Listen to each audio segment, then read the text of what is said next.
All right, guys, I'm going to go over number 6 with you and show you how I would approach this one. I had one video showing you one way to do it.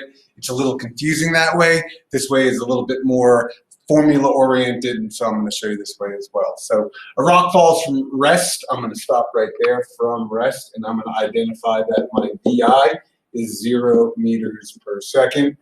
A vertical distance of 0.72 meters. So D equals 0.72 meters. And to the surface of a planet, so it is a planet, and we don't know which one, but it's not Earth. 0.63 seconds is our time. Okay, so we have our 3 unknowns, and then we're looking for the gravity on the planet. So the gravity, so G, the acceleration of gravity. So I'm gonna write A here, and we don't know. So the gravity on the planet, remember that gravity is an acceleration. So we are looking for A. So then we have to identify which equation we're going to use that is going to involve T, D, VI, and A.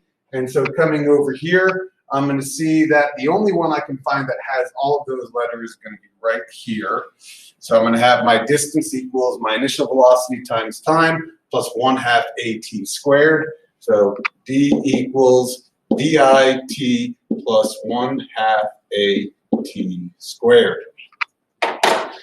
So then I'm going to go into the substitution part, but before I do, I'm going to identify that my VI, because it is 0, is going to take that whole term right there to 0. So then I'm going to say, well, D equals 1/2 AT squared. So a little bit more manageable now, and I'm going to recognize that I want A.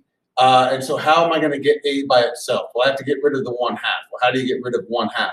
You multiply by 2. So when I multiply by 2 on both sides, my 1/2 will cancel out. So I'm going to get 2D. So that'll get rid of this 1/2. And then I want to get rid of the T squared. And how am I going to get rid of that? I'm going to divide both sides by T squared. So I'm going to have 2D over T squared is going to be equal to what I have left, which is my A. So I realize I did that kind of quickly. Hopefully that made sense. But again, I'm going to kind of walk you through. So if I have 1/2 here, so that's basically AT squared divided by 2. So how am I going to get rid of it? I'm going to multiply both sides by 2. And so when I do that, that canceled that out. And then how am I going to get rid of the T squared? I divide both sides by T squared. So that's where I come up with A equals 2D over T squared. So then I'm going to simply substitute in, and I'm going to say A equals 2 times my D was 0.72 divided by my T, which is 0.63, and I square that. And then when I solve that, plugging it into the calculator, I'm going to get A equals 3.6 meters per second squared. And if I come up here, I'm going to see it right there.